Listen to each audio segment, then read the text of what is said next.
हिमानी बेटे, कोई तुमसे मिलने आया है। माँ की आवाज़ सुनकर जैसे ही हिमानी अपने कमरे से बाहर आई, सामने दादी को देखकर उनसे लिपट गई। दादी दादी करते हुए उसने उनको गले से लगा लिया और ये देखकर माँ शुभ्रा के चेहरे पर बड़ी सी मुस्कान खिल उठी। शुभ्रा को एक हफ्ते के लिए कॉलेज की तरफ से स्पोर्ट्स टीम के साथ जाना था, तो ऐसे में हिमानी को अकेला छोड़ने को मन नहीं मान रहा था। अनिल भी ऑफिस से देर रात लौटते हैं। प्रियांशु भी कॉलेज की तरफ से घूमने गया था। वो बेटी को साथ ले जाना चाहती थी, पर उसकी पढ़ाई का नुकसान भी नहीं चाहती थी। हिमानी भी जाने को खास उत्साहित नहीं थी, तो दादी को बुलाना ही एकमात्र रास्ता बचा था उसके पास। वैसे उसकी अपनी सास से जमती नहीं, पर बच्चों की वो फेवरेट हैं, इसीलिए वो निश्चिंत होकर जा सकती है। इधर सास का आगमन हुआ और उधर बहू की रवानगी की तैयारी शुरू। अगले दिन जाने से पहले चाय पीते हुए उसने सास का धन्यवाद किया। माँ आने के लिए शुक्रिया। आजकल हिमानी कुछ बदली बदली सी लगती है। ऐसा लगता है कि ये मेरी बेटी नहीं, कोई और ही लड़की है। अब आप यहाँ हैं तो मुझे फिक्र नहीं रहेगी इसकी, क्योंकि ये आपके बहुत करीब है। शायद आप इसके मन को मुझसे बेहतर पढ़ सकती हैं, तो इस विषय में भी थोड़ा ध्यान देना। शायद इस बदलाव का कारण आप जान सके। मुझे तो कुछ समझ नहीं आ रहा। उन्होंने बहू को आश्वस्त किया। शुभ्रा, तुम बेफिक्र होकर जाओ, मैं यहाँ सब संभाल लूंगी। किरण जी ने अनुभव किया। माँ के जाने के बाद हिमानी अधिक खुश थी। वो स्कूल से आने के बाद दादी के साथ समय बिताती और किचन में भी उनकी मदद करती। अब वो 11वीं में थी और घर के काम करने सीख रही थी। रात को भी दादी के साथ छत पर टहलने जाती और अपने स्कूल और दोस्तों के बारे में खूब बातें करती। जबकि शुभ्रा बता रही थी कि वो आजकल अपने कमरे में ही रहती है। उसके साथ बात भी ज़रूरत से ज़्यादा नहीं करती, लेकिन उनके साथ तो वो बिल्कुल सामान्य थी, बल्कि खुश थी। एक रात छत पर टहलते हुए किरण जी ने पोती से कहा, तुमने मुझे अपने सब दोस्तों के बारे में बताया, लेकिन उस खास दोस्त के बारे में कुछ नहीं बताया जिसे तुम्हारी उम्र के बच्चे बॉयफ्रेंड कहते हैं। ये सुनकर हिमानी बोली, दादी आप भी कैसी बात करती हैं। यहाँ माँ मुझे अपनी सहेलियों से बात नहीं करने देती। बॉयफ्रेंड कहाँ से होगा। ये सुनकर किरण जी बोली, ये क्या बात हुई। तेरी सहेलियों से बात करने पर उसे क्या तकलीफ है। तू कौन सा उसकी सास है जो उसकी चुगली कर देगी। हिमानी बोली, माँ तो ऐसी ही है, एकदम सड़ू। ना तो मुझे रात 8 बजे के बाद किसी सहेली से बात करने की छूट है, न किसी के घर जाने की। दिन में भी किसी से मिलना हो तो माँ बॉडीगार्ड बनकर साथ चलती हैं। मुझे मेरी सहेलियाँ माँ की लाडली कहकर चिढ़ाती हैं, इसीलिए शर्म के कारण मैं ना किसी की बर्थडे पार्टी में जाती हूँ, ना मूवी देखने।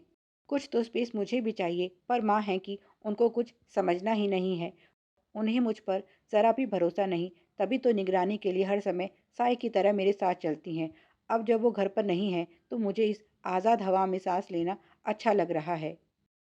काश मैं आपकी बेटी होती। आप तो पुरानी जनरेशन की होकर भी मुझे मेरी माँ से ज़्यादा समझती हैं। दादी, एक बात बताइए, अगर किसी को बिगड़ना ही है तो उसे कौन रोक सकता है। जब सोच इतनी पिछड़ी है तो ये मॉडर्न कपड़े पहनकर आधुनिक होने का दिखावा करने की ज़रूरत ही क्या है। क्यों ये जीन्स टी शर्ट और निकर लाती है मेरे लिए। सलवार कमीज से सिलवा दिया करे। पर सलवार कमीज छोड़े तो खुद को सालों हो गए हैं। सलवार कमीज पहनने से तो ये गवार हो जाएंगी। पर सोच नहीं देखती अपनी। दुनिया में दिखावा भी तो करना है कि हम तो बड़े मॉडर्न हैं। लेकिन बेटी अपनी दोस्त के घर अकेली भेजने में इनको समस्या है। कोई लड़का तो क्या दोस्ती करेगा मुझसे। यहाँ लड़कियां भी बात करने से डरती हैं। कौन जाने इसकी माँ हमारे माँ बाप को भी कहीं कोई घुट्टी ना पिला दे और इसके चक्कर में अपनी आज़ादी पर भी पाबंदी लग जाए। अब तो कोई मेरे बर्थडे की पार्टी में भी नहीं आना चाहती, क्योंकि यहाँ माँ से सीधा सामना जो होगा। अच्छा, तो ये बात है। किरण जी समझ गई और पोती से वादा किया कि वो अब सब ठीक करके ही वापस जाएंगी। तो बच्ची खुशी के मारे दादी से लिपट गई और बोली, दादी अगर ऐसा हो गया तो मैं आपकी ज़िंदगी भर एहसानमंद रहूंगी। हफ्ते बाद जब शुभ्रा लौटी तो उन्होंने बहू से बात की। शुभ्रा, समस्या हिमानी में नहीं, तुम्हारे अंदर है। उसने मुझे बताया कि कैसे तुमने उसके बाहर जाने और अपने दोस्तों से बात करने पर पाबंदियां लगा रखी हैं। तुम कपड़े तो ज़रूर आधुनिक पहनती हो, पर सोच पिछड़ी ही लेकर चल रही हो। जानती हो तुम्हारे कारण हिमानी का कितना मनोबल गिर गया है। उसे लगता है उसकी माँ उस पर विश्वास नहीं करती, इसलिए हर समय उस पर नज़र रखती है। शुभ्रा बोली, माँ ऐसा नहीं है, मुझे अपनी बेटी पर पूरा विश्वास है। लेकिन ये दुनिया भरोसे के लायक नहीं है। आप तो जानती हैं आजकल समाज में क्या क्या घटित हो रहा है। अपना बनकर ही लोग फ़ायदा उठाते हैं। मैं बस अपनी बेटी को इस बुरी दुनिया से बचा रही हूँ। ये बात हिमानी को समझ नहीं आ रही।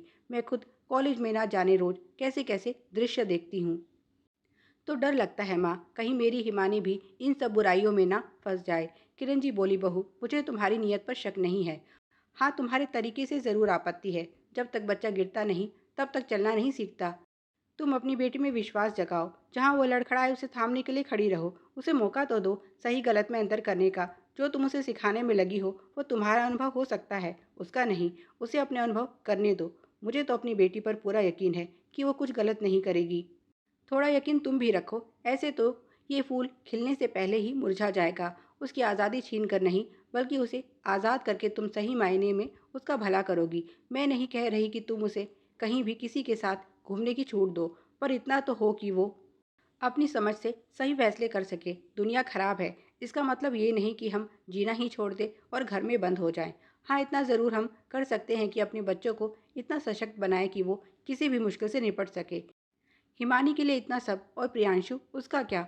माँ, वो लड़का है, बस यही तो समस्या है कि वो लड़का है, इसीलिए उसके ऊपर कोई पाबंदी नहीं। वो दोस्तों के साथ कभी भी कहीं भी जा सकता है, पर हिमानी नहीं जा सकती क्योंकि वो लड़की है। शुभ्रा, ये सोच ही तो समस्या की जड़ है। बेटी को घर में बंद रखने की बजाय अपने बेटों को संस्कारवान बनाने पर लोग ध्यान देंगे तो दुनिया अपने आप सही हो जाएगी। तुम ये कह रही हो कि बेटे को सब छूट है, यहाँ तक कि बिगड़ने की भी। कभी उसके कमरे में जाकर देखो तो पता चलेगा कि वो घूमने का बोलकर असल में गया कहाँ है। ये किसी वज्रपात से कम नहीं था शुभ्रा के लिए। यहाँ बेटा दूसरों की बेटियों को खराब कर रहा है और माँ को कुछ पता ही नहीं। अब किरण जी गुस्से में थी। क्या अकेले हिमानी का ध्यान रखना ही तुम्हारी प्राथमिकता है? बेटे का ध्यान फिर कौन रखेगा? अच्छा होगा कि तुम प्रियांशु पर ध्यान दो, क्योंकि ऐसे तुम अपनी बेटी के साथ साथ दूसरों की बेटियों का भी भला करोगी। माँ, प्रियांशु ऐसा नहीं है, शुभ्रा ने प्रतिकार किया। है नहीं तो हो जाएगा, जैसी संगत वैसा असर। शुभ्रा बेटी, वो कोमल स्वर में बोली, चिंता मत करो, हमारा बेटा ऐसा नहीं है। पर ऐसा ना हो इसका ध्यान रखना हमारी जिम्मेदारी है। जैसे बेटे को अपने निर्णय लेने की आज़ादी है, वैसे ही बेटी को भी दो। ये आज की पीढ़ी तुम्हारी पीढ़ी जैसी नहीं, जहाँ माँ बाप की एक आवाज़ पर बच्चे हाजिर हो जाते थे। यहाँ तो उल्टी गंगा बह रही है। अब माँ बाप को उनके बुलावे पर हाजिर रहना पड़ता है। इसीलिए यह ज़रूरी हो गया है कि हम उन पर विश्वास रखें और उनके साथ मुश्किल में कंधे से कंधा मिलाकर खड़े रहें। यही समय की मांग है और माता पिता का असली फ़र्ज़। शुभ्रा सास की बात समझ रही थी और उसने वादा किया कि वो उनकी बात पर अमल ज़रूर करेगी। ये सुनकर किरण जी को अच्छा लगा कि अब हिमानी को अपने फैसले लेने की आज़ादी होगी और बहू और पोती के बीच बढ़ती दूरियां कम हो जाएंगी। ये सच है कि आधुनिकता कपड़ों से नहीं, आपकी सोच से झलकती है, और सोच को समय के साथ बदलना ही सच्चा बदलाव है। इसी तरह की और भी पारिवारिक कहानियाँ पढ़ने के लिए तेरी मेरी कहानियाँ को सब्सक्राइब करें। कहानी पसंद आई हो तो लाइक और शेयर करें। धन्यवाद।